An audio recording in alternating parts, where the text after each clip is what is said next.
7h14 sur Europe 1. Jacques Serret, vous recevez ce matin Véronique Le Floch, présidente de la coordination rurale. Bonjour Véronique Le Floch. Bonjour. Ce sera l'une des images marquantes du week-end. Le salon de l'agriculture va ouvrir ses portes au public demain. Inauguration, comme le veut la tradition, par le président de la République. Il y a un an, des centaines de personnes menées par des agriculteurs de la FNSEA, des jeunes agriculteurs de la coordination rurale, avaient notamment forcé l'entrée du parc des expositions, déclenché des heurts avec les forces de l'ordre, on s'en souvient. On se souvient de cette extrême tension qui régnait alors autour d'Emmanuel Macron. Est-ce le même accueil qui sera réservé demain au chef de l'État ou pas du tout ? Eh bien écoutez, les agriculteurs vont venir encore très nombreux cette année au Salon de l'Agriculture, comme chaque année, puisque c'est leur salon. Maintenant, la venue du président de la République, elle est fortement attendue, mais pas souhaitée. Elle est attendue parce qu'il nous a donné rendez-vous il y a un an.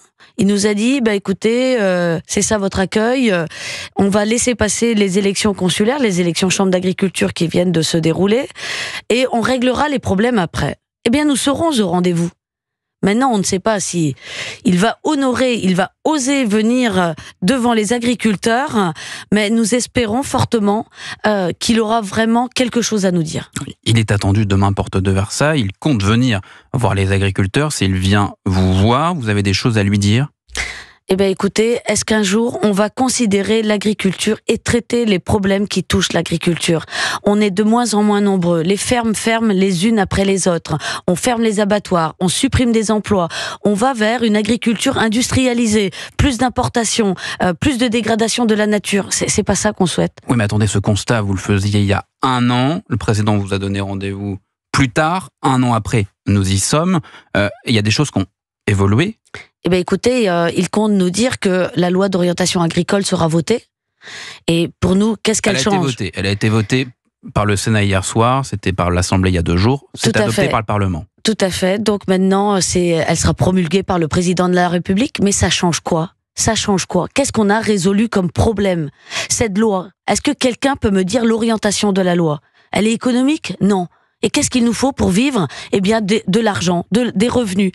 Et comment on fait venir des jeunes en les attrayant par justement la possibilité de vivre dignement, d'avoir des revenus, d'avoir une exploitation qui sera viable, vivable et après transmissible. Mais non, là les jeunes c'est moins de 5% au niveau de la France. Les jeunes de moins de 35 ans, hein. Vous avez le sentiment qu'on a eu Gabriel Attal depuis un an, on a eu Michel Barnier, là désormais François Bayrou à la tête du gouvernement. Vous avez le sentiment qu'en un an, il s'est rien passé, que cette loi c'est du vent ? C'est ça votre discours ce matin ? Eh bien écoutez... On en est au même point qu'il y a un an lorsqu'on entendait ces sifflets ? Eh bien écoutez, s'ils ont fait le constat, qui est le constat qu'ils peuvent réaliser à partir de toutes les remontées des agriculteurs, de toutes les remontées du terrain, eh bien on se rend compte qu'il faut rebâtir toute l'agriculture française. Les lois d'orientation, elles existent depuis les années 60. Il y en a eu régulièrement. Elles ont mis en place plusieurs structures. Eh bien, il eût été intéressant de repasser en revue toutes ces structures et de les réformer. Parce que le système n'est plus bon. Et si le système n'est plus bon, eh bien, on le revoit carrément. Tout le monde vit sur le dos des agriculteurs. Tout le monde, sauf les agriculteurs qui, bientôt, par fierté ou par obligation, sont obligés de quitter le métier. Est-ce que vous appelez tout de même à une forme d'apaisement ? C'est vrai que les images de l'année dernière avaient choqué un certain nombre de responsables politiques. Est-ce que vous appelez une forme d'apaisement ? Est-ce que cette visite du chef de l'État demain se passe dans un climat serein ? Eh bien écoutez, pour nous, c'est un salon qui doit se faire de manière apaisée, puisque justement c'est un moment qui doit être un moment où les agriculteurs se rencontrent, se retrouvent. Et on considère que la venue du président pourrait justement être la provocation qui va justement faire qu'il y aura une étincelle et qui allumera le feu. Nous, à la coordination rurale, on a dit à tous nos adhérents, à nos sympathisants, de venir de façon apaisée, qu'on n'était pas là pour justement régler les problèmes qu'on n'a pas pu régler en un an. Mais pour vous, c'est de la provocation, une venue d'Emmanuel Macron ? Eh bien, écoutez, quel signe positif il nous a donné en un an ? Le Mercosur, il s'était quand même engagé il y a un an. Le Mercosur ne passera pas.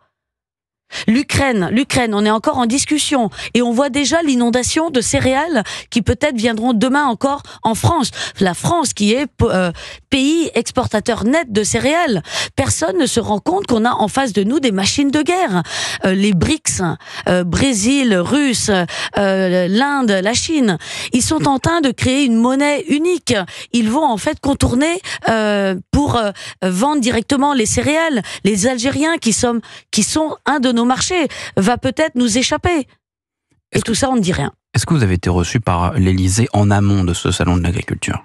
Eh bien, en temps normal, on devait être reçu. D'habitude, c'est une tradition, une dizaine de jours avant, les syndicats sont reçus. Est-ce que ça a été le cas ? Eh bien non, juste un SMS pour dire que on allait certainement être reçu et au final, aucun rendez-vous. Rendez-vous à Matignon, en revanche ? Rendez-vous à Matignon hier soir, pas avec le Premier ministre, mais avec son directeur de cabinet adjoint et le conseiller agricole.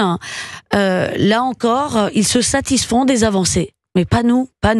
Justement, le Premier ministre est attendu porte de Versailles lundi. Est-ce que les agriculteurs, est-ce qu'au sein de la coordination rurale, vous avez plutôt une bonne opinion de François Bayrou ? Écoutez, je pense qu'on peut le classer davantage du côté des agriculteurs. Il en fait partie et justement, on peut quand même lui donner ce crédit et essayer de pouvoir compter sur lui pour faire avancer les choses. En tout cas, on a eu hier encore confirmation que il n'était pas normal d'avoir cette surréglementation française et donc on compte sur lui pour aller jusqu'au bout. Entre l'année dernière et aujourd'hui, il y a eu ces fameuses élections professionnelles agricoles, vous en parliez tout à l'heure. La coordination rurale a enregistré une progression inédite. Vous avez remporté, je crois, 14 chambres départementales, c'est bien ça ? Tout à fait. Qu'est-ce que cela dit aujourd'hui du monde paysan ? Alors, ce qu'il faut surtout retenir, c'est que quand 90 000 agriculteurs ont voté pour 2 syndicats que sont la FNSEA et les JA, près de 60 000 ont voté pour la coordination rurale. Donc aujourd'hui, quand vous avez 3 agriculteurs, on a fait 30%, donc 3 agriculteurs sur 10 qui votent CR, coordination rurale, et on va dire 4 qui votent FNSEA et JA, on devient le premier syndicat agricole.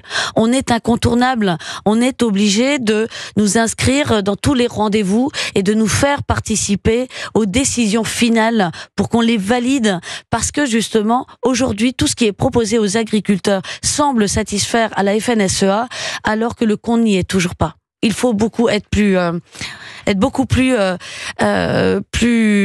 exigeant avec nos politiques et notre gouvernement. Véronique Le Floch, je rappelle que vous êtes présidente de la coordination rurale. Pour conclure, on parlait de ce salon de l'agriculture qui est un rendez-vous très politique. On a parlé du président, on a parlé du Premier ministre. Un certain nombre de représentants politiques vont s'y rendre, du Rassemblement national jusqu'à la gauche. Justement, la gauche, en tout cas le Parti socialiste a dit qu'il irait porte de Versailles cette semaine. Pas Jean-Luc Mélenchon, en revanche, qui a pris l'habitude ces dernières années de ne pas s'y rendre. Est-ce que vous regrettez cette absence ?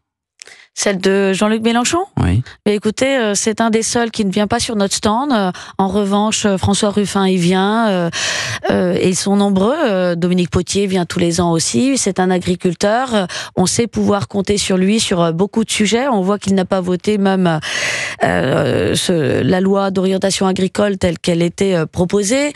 Donc oui, nous avons des sujets que l'on partage, que ce soit justement l'accès au foncier pour le maintenir entre les mains des agriculteurs, que ce soit justement cette industrialisation et cette mainmise de l'agro-industrie sur les fermes.